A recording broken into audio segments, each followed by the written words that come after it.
Hello. In another video, I shared our starting point, right, for all of this, the big I, self-awareness, as our starting point, and the first three basic claims that I invite you to lean on, think about, and use, right, as you're going about seeking the shifts you're interested in your life. Now think about it. Basic claim number one, we talked about you cannot change another human being. Number two, we are not hermits. And number three, if you always do what you always did, you always get what you always got. Now, number four, we are always at choice. We human beings always have choices, and we're constantly choosing every moment of our lives. And everyone, some of the choices that we make have to do with how we think. Some of the choices that we make have to do with how we interpret, how we explain, how we understand, and these move us forward in our lives.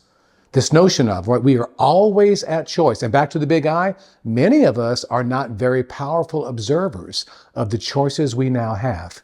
It is my intention in these videos to share with you ideas, actions, practices that represent new choices.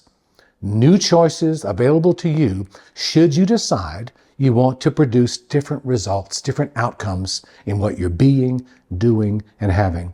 One of my teachers early in my career actually said this. He said, Chalmers, I want you to look at it this way. He said, every single time in your life that things were screwed up, you were there.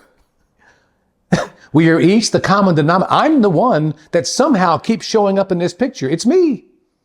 Let's take a look. Fifth basic claim, how you see things matters. And it matters a lot. And everyone, here's an example. Is it possible Bob and I may see something very differently, but that difference has nothing to do with our retinas? Are you with me? It's a metaphor. Now, we use the expression. We didn't see it the same way, and that's fine. But we're not talking about retinal or biological differences here. But everyone, something crucial is at stake for this reason.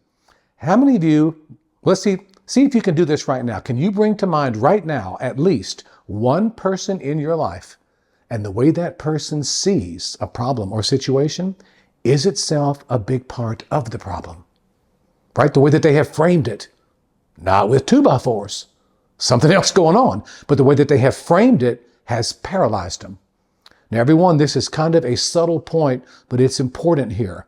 In addition to becoming a more competent, more powerful observer of ourselves, one of my invitations in these videos is, in addition to becoming a more powerful, more competent observer of ourselves, that we can become a more powerful observer of the way we observe. We can become better at looking at how we look at things. So in the end, everybody, how we look at things can itself suddenly become a new variable that we now get to consciously explore, look at, examine, should we decide we want to produce a new result. So everyone in these programs, right, these videos, I invite you to think about this. How can you use what we're covering? And does it have anything to do with shifting how you see things, becoming a more powerful observer of the way we observe? And finally, big point number 6, change is perpetual, so get used to it. And everyone, because change is perpetual, learning had better be as well. So in these videos, everyone, starting with the big I, self-awareness, basic claims, I invite you to lean on these, use these, right? Keep them handy, keep them in mind as you're navigating doing what you're doing. Number one, you cannot change another human being. We can change ourselves, but we can't change what we don't see. Number two, we are not hermits. We're already connected to other human beings. Number three, if you always do what you always did, you always get what you always got. Number four, we are always at choice. Number five, how you see things matters. And number 6, change is perpetual. So everyone, looking forward to continuing this with you. And remember, never stop learning.